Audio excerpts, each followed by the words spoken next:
اور کہنے لگی کہ آپ کو پریشان ہونے کی ضرورت نہیں ہے، میں جلد ہی اس چیز کے بارے میں پتہ لگا لوں گی، آپ مجھ پر یقین رکھیں۔ اس کی یہ بات سن کر میرا دل خوشی سے جھومنے لگا، کیونکہ مجھے اسی وقت کا انتظار تھا جب میں اس پر اعتبار کر سکتی اور وہ مجھے کھل کر ہر بات بتا سکتی، اور وہ وقت آ گیا تھا۔ دوسری طرف وہ نوکرانی آہستہ آہستہ اس گھر کی مالکن بنتی جا رہی تھی۔ بعض اوقات تو ایسا ہوتا کہ گھر کے بہت سے معاملات میری ساس مجھے بتائے بغیر ہی طے کر دیتی، اور مجھے بعد میں جا کر معلوم ہوتا کہ یہ سب کچھ بھی ہوا تھا۔ اب یہ سب کچھ میری برداشت سے باہر ہوتا جا رہا تھا۔ مجھے اپنی حیثیت اس گھر میں ایک عام سی نوکرانی سے زیادہ نہیں لگ رہی تھی، جبکہ اس نوکرانی کی حیثیت ایک مالکن کی حیثیت کے برابر ہو گئی تھی۔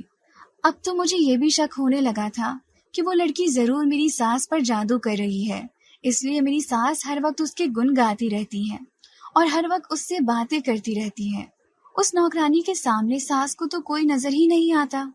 پہلے تو میری ساس مجھے تسلی دے دیتی تھی اور میرے سامنے اس کی تھوڑی بہت برائی کر دیتی تھی، لیکن اب تو وہ میرے سامنے اس کا ذکر بھی نہیں کرتی، اور اگر میں کبھی اس کی برائی کرنے کی کوشش کروں تو وہ مجھے ٹوک دیتی ہیں، اور کبھی کبھار تو ڈانٹنے لگتی ہیں اور کہتی ہیں کہ تمہیں کتنی بار کہا ہے کہ ان معاملات میں مت بولا کرو، میں ہوں نا یہ سب معاملات سنبھالنے کے لیے، میرے ہوتے ہوئے تم فکر کیوں کرتی ہو؟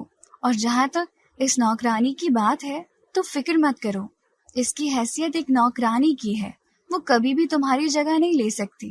لیکن مجھے ان کی باتیں نہیں چاہیے تھی، میں یہ سب کچھ ان کے رویے سے دیکھنا چاہتی تھی، جو کہ مجھے ناممکن لگ رہا تھا، کیونکہ اپنے رویے اور اپنی حرکتوں سے انہوں نے کبھی بھی مجھے اس بات کا احساس نہیں ہونے دیا تھا جس بات کا وہ ہر وقت تذکرہ کرتی رہتی تھی۔ ایک دن تو حد ہی ہو گئی، میں امی کے گھر گئی ہوئی تھی۔ جب میں واپس آئی تو پورے گھر میں بکھیرا پڑا ہوا تھا، یوں لگ رہا تھا جیسے یہاں پر کوئی فنکشن ہوا ہو۔ میں یہ سب کچھ دیکھ کر حیران رہ گئی۔ جب میں کمرے میں گئی تو اندر کا منظر دیکھ کر میری آنکھیں کھل گئی۔ میری نوکرانی ساس کے ساتھ صوفے پر بیٹھی کسی بات پر ہنس رہی تھی، جبکہ اس کے سامنے ہی میرا شوہر بیٹھا ان دونوں سے باتیں کر رہا تھا۔ ان لوگوں کا آپس میں اس قدر پیار دیکھ کر مجھے شدت سے گڑبڑ کا احساس ہونے لگا۔ اچانک نوکرانی کی نظر مجھ پر پڑی، مجھے وہاں دیکھ کر یکدم ہی اس کی ہنسی کو بریک لگا۔ اس کو پریشان دیکھ کر میرے شوہر نے جب پلٹ کر دیکھا تو وہ خود بھی حیران رہ گئے، کیونکہ انہیں میرے یوں اچانک آ جانے کی امید نہیں تھی۔ میں نے انہیں بتایا تھا کہ میں ہفتے کے بعد گھر واپس آؤں گی، لیکن پھر مجھے ایک ایسی خبر ملی جو میں انہیں سنائے بغیر نہیں رہ سکی۔ کل ہی میں ڈاکٹر کے پاس گئی تھی کیونکہ میری طبیعت خراب ہو گئی تھی۔ ڈاکٹر نے مجھے بتایا کہ میں ماں بننے والی ہوں۔ یہ خبر سن کر مجھے لگا جیسے دنیا کی تمام خوشیاں مل گئی ہوں۔ میں یہ خبر شوہر اور ساس کو سنانے کے لیے بے چین تھی، اسی وجہ سے ہی گھر بھاگی چلی آئی، لیکن یہاں آ کر مجھے سخت مایوسی کا سامنا کرنا پڑا۔ اچانک ہی میرا سر ٹینشن کی وجہ سے دکھنے لگا۔ مجھے کمرے میں پہنچے تھوڑی ہی دیر گزری تھی جب ارسلان بھی وہیں پر آ گئے اور مجھے دیکھ کر مسکرانے لگے، لیکن زندگی میں پہلی بار مجھے ان کی مسکراہٹ پھیکی لگی۔ اب ان کے چہرے پر ویسی خوشی نہیں تھی جیسی خوشی میں نے تھوڑی دیر پہلے دیکھی تھی جب وہ اس نوکرانی کی کسی بات پر ہنس رہے تھے۔ میرے دل کو اچانک ہلکا سا درد ہوا۔ میں نے نظریں چرائیں اور دوبارہ کتاب پڑھنے لگی۔ میرا یہ رویہ دیکھ کر انہیں احساس ہو گیا تھا کہ میں ان سے ناراض ہوں، اس لیے وہ میرے قریب آ کر بیٹھ گئے اور میرے ہاتھ پر ہاتھ رکھ کر کہنے لگے، مجھے پتا ہے کہ تم تھوڑی دیر پہلے کا منظر دیکھ کر پریشان ہو گئی ہو، لیکن بعض اوقات انسان جو کچھ دیکھتا ہے وہ سچ نہیں ہوتا، اور جو سچ ہوتا ہے وہ چھپا ہوتا ہے۔ مجھے آپ کی یہ باتیں سمجھ میں نہیں آتی، لہٰذا آپ مجھ سے سیدھی زبان میں بات کیا کریں۔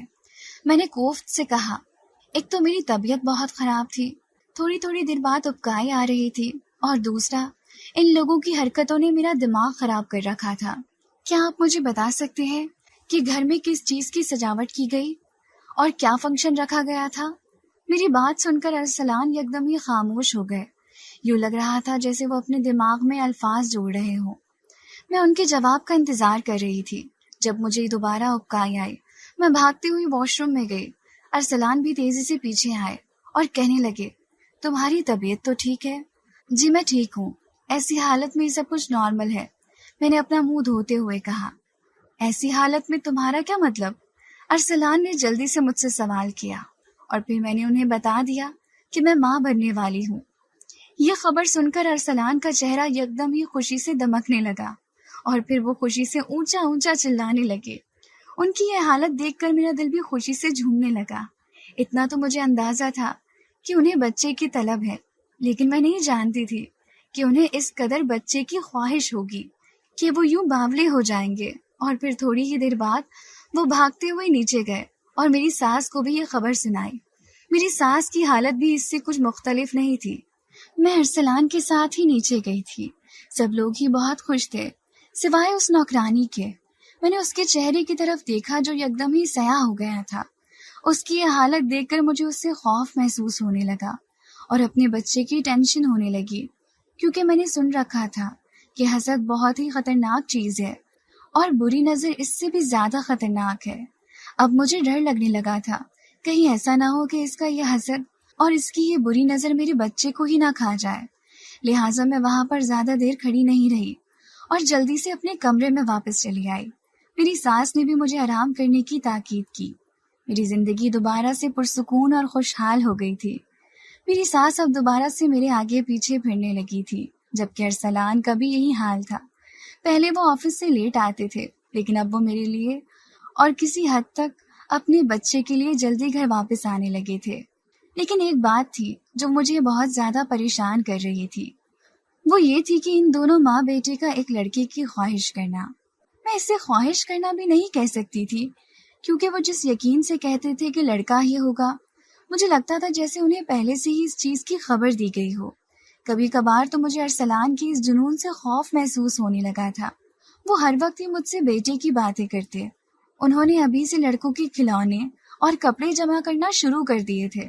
میں نے ایک بار ان سے کہا کہ ارسلان، لڑکا ضروری تو نہیں ہے، لیکن انہوں نے میری بات درمیان میں ہی کاٹ دی اور کہنے لگے، تمہیں کس نے کہا ہے یہ فضول بکواس کرنے کو؟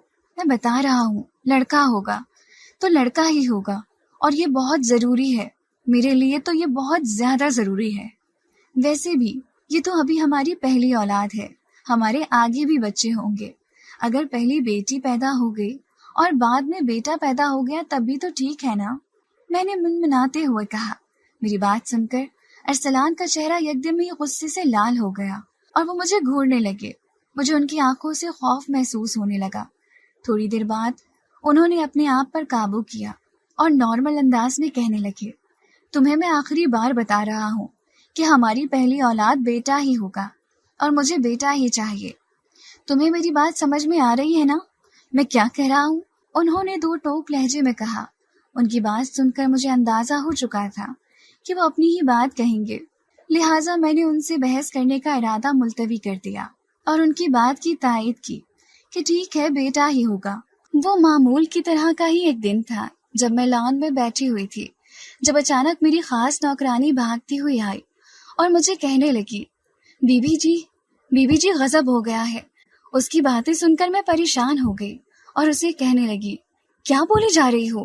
ٹھیک سے بتاؤ کیا ہوا ہے؟ اور پھر اس نے مجھے جو بات بتائی وہ سن کر مجھے لگا جیسے میرے سر پر ساتوں آسمان گر گئے ہوں۔ میری حیثیت یکدم ہی دو کوڑی کی ہو گئی۔ وہ خاص نوکرانی کوئی اور نہیں بلکہ ارسلان کی پہلی بیوی تھی اور اس گھر کی پہلی بہو۔ ارسلان نے اس سے اپنی مرضی کی شادی کی تھی، لیکن اس کی اولاد نہیں تھی اور ڈاکٹر نے کہا تھا کہ وہ کبھی بھی ماں نہیں بن پائے گی۔ لہٰذا ارسلان نے وارث کے لیے مجھ جیسی عام شکل و صورت کی لڑکی سے شادی کی۔ ان کا ارادہ تھا کہ وہ بیٹے کے فوراً بعد ہی مجھے طلاق دے دیں گے۔ چاندنی کی باتیں سن کر مجھے یقین نہیں آیا۔ میں نے اسے کہا کہ یہ سب کچھ جھوٹ ہے، تم نے غلط سنا ہے، جبکہ اندر ہی اندر میں بہت ڈر گئی تھی۔ اور پھر تھوڑے دنوں بعد مجھ پر یہ راز خود ہی اشکار ہو گیا۔ میں نے اپنی ساس اور اس نوکرانی کو باتیں کرتے ہوئے سنا، جس سے صاف ظاہر ہو رہا تھا کہ وہ ان کی بہو ہے۔ اس کے ساتھ ساتھ میرا اس گھر میں بھی بہت کم وقت باقی رہ گیا تھا، اور پھر وہ دن آ ہی گیا جس کا سب کو شدت سے انتظار تھا۔ اور پھر اس دن کچھ ایسا ہوا جس کے بارے میں کسی نے سوچا بھی نہیں تھا۔ اللہ تعالیٰ نے مجھے ایک چاند سی بیٹی سے نوازا تھا۔ جب ارسلان کو اس بارے میں پتہ چلا تو اس نے بہت واویلا مچایا، لیکن یہ واویلا تھوڑی دیر کے لیے ہی تھا۔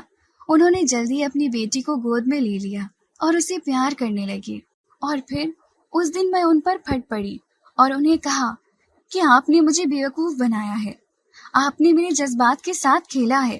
میری باتیں سن کر وہ پہلے تو حیران ہوئے اور پھر مسکراتے ہوئے کہنے لگے، تو پھر تمہیں پتہ چل ہی گئی حقیقت۔ ارسلان خان، تم بھول رہے ہو کہ تم اپنے ہاتھوں سے اپنی بیٹی کی تقدیر لکھ رہے ہو۔ آج جو کچھ تم میرے ساتھ کر رہے ہو، کل یہی سب کچھ تمہاری بیٹی کے ساتھ ہوگا، کیونکہ دنیا مکافات عمل ہے۔ میری بات سن کر ان کے چہرے پر ایک سایہ لہرایا اور پھر وہ جلدی سے کمرے سے باہر نکل گئے۔ 3 دن تک میں ہسپتال میں رہی۔ ان 3 دنوں میں وہ ایک بار بھی نہیں آئے اور پھر 3 دن بعد انہوں نے اپنا چہرہ دکھایا۔ ان کا چہرہ کافی مرجھا چکا تھا۔ انہیں دیکھ کر میں نے اپنا چہرہ پھیر لیا اور اپنی بیٹی کو جلدی سے گود میں لے لیا۔ مجھے اندازہ ہو گیا تھا کہ ہمارے بچھڑنے کا وقت آ گیا ہے۔ میں ان کے 3 بولوں کا انتظار کر رہی تھی، لیکن اس دن میں حیران رہ گئی جب ارسلان نے مجھے طلاق دینے سے انکار کر دیا۔ لہٰذا انہوں نے مجھے ایک علیحدہ گھر لے کر دیا اور مجھے اور اپنی بیٹی کو اس گھر میں رکھ دیا، جبکہ ان کی پہلی بیوی ان کی ماں کے ساتھ رہتی ہے۔ ان کی پہلی بیوی اور ماں نے کافی واویلا مچایا، لیکن اس بار انہوں نے کسی کی نہیں سنی اور مجھ سے بھی اپنے رویے کی معافی مانگی۔ وہ اپنی بیٹی کو اپنے گناہوں کی سزا نہیں دینا چاہتے تھے۔